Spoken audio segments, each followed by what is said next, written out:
ഒരു പെൺകുട്ടിയുമായിട്ട് ഒരു പ്രണയമുണ്ടായി. ഈ സാമ്പത്തികമൊന്നും നോക്കിയിട്ടല്ലല്ലോ പ്രണയിക്കുന്നത്, പ്രണയിച്ചു പോവുകയാണല്ലോ.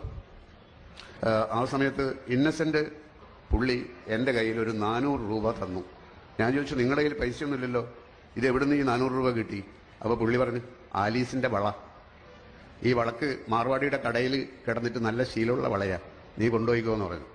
അങ്ങനെ ആ 400 രൂപയും കൊണ്ടാണ് ഞാൻ നാട്ടിലേക്ക് എത്തുന്നത്. വൈകുന്നേരമായപ്പോൾ അമ്മ പറഞ്ഞു, അവിടെ കഴുത്തിലൊരു താലി കെട്ടണം, സ്വർണത്തിന്റെ താലി കെട്ടണം. ഞാൻ പറഞ്ഞു, സ്വർണത്തിന്റെ താലി കെട്ടാൻ എൻ്റെ കയ്യിൽ പൈസയൊന്നുമില്ല, നടക്കില്ല, അതില്ലാതെ പറ്റില്ല എന്ന് പറഞ്ഞിട്ട് അമ്മ ഒരുപാട് വാശി വെച്ചു. ഞാൻ മമ്മൂട്ടിയുടെ അടുത്ത് പോയി, രാത്രിയാണ്.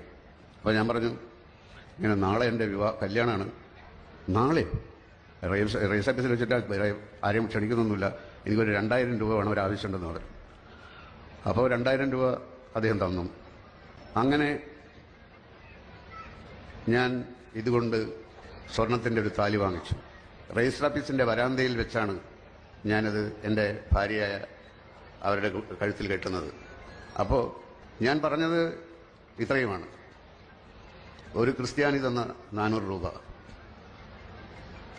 മുസ്ലിമായ മമ്മൂട്ടി തന്ന രൂപയ്ക്ക് ഹിന്ദുവായ പെൺകുട്ടിയുടെ കഴുത്തിൽ ഞാൻ കെട്ടിയ സ്വർണത്താലി. എന്ത് മതം, ആരുടെ മതം, എവിടെയുള്ള മതം, ഒന്നിലും നമ്മൾ വിശ്വസിക്കാതിരിക്കുന്നത് നല്ലത്. അല്ലെങ്കിൽ എല്ലാത്തിലും വിശ്വസിക്കണം.